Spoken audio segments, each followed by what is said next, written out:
আমরা তো গুরুত্ব দেই কারে? যে বয়ানের স্টেজে বসে নাচানাচি করে।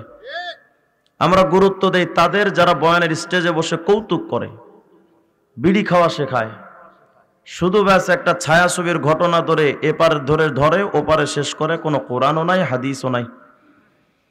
এই সমস্ত বক্তাদেরকে রিজেক্ট করে যারা কোরআন সুন্নাহর আলোকে মানুষকে দিক নির্দেশনা দেয়, তাদের বয়ানে বেশি বেশি যাওয়া দরকার এবং তাদেরকে গুরুত্ব দেওয়া দরকার।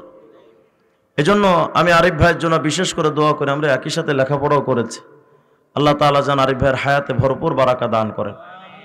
যেহেতু উনি আপনাদের বিভিন্ন বিষয় নিয়ে আলোচনা করবেন, অতএব ওয়াজ করার যে মানসিকতা, বয়ান বা নসিহা করার যে যোগ্যতা বা বয়স থাকা দরকার, সেটা আমার কোনোটাই নেই।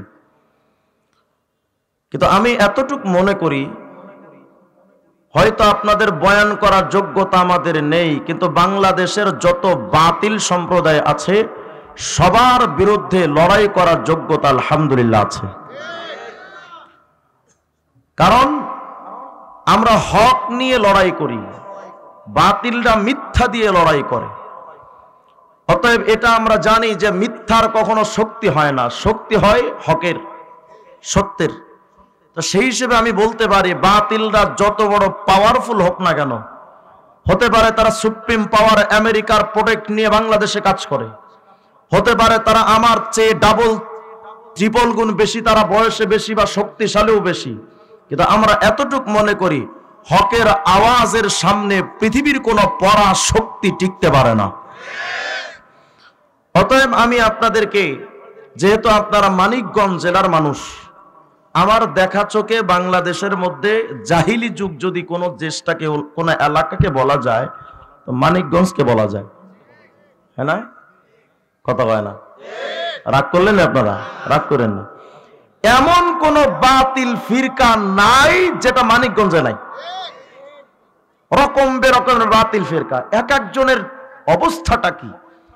টুপিও বিরাট বড়, পাগড়িও বিরাট বড়, দেখলে সারাদিন দেখা যায় হাতে তসবিহ নিয়ে ঘুরে, বিরাট বড় বড় বাবরিওয়ালা, কিন্তু পাক্কা শয়তান। আবার বাংলাদেশের শ্রেষ্ঠ মুফতি সাহেবের বাড়িও আপনাদের মানিকগঞ্জ জেলায়। এই মুফতি সাহেবের নাম হলো আলহাজ হযরত মাওলানা মুফতি মমতাজ ভাবি, হ্যাঁ না? তিনিও আপনাদেরকে মারেফতের কথা বলে মানুষকে ধোঁকা দিয়ে মানুষকে বোকা বানাচ্ছে, আর মুসলমান সেটাও গিলতেছে।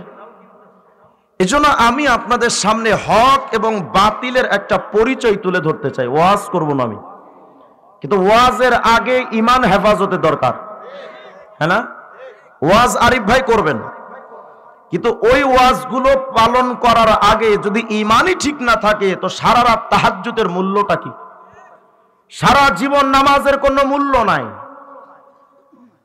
সমাজে যদি কোনো চোর আসে, এই চোরদের ব্যাপারে সচেতন জনতা আপনাদেরকে সচেতনতা তৈরি করে যে চোর এসেছে।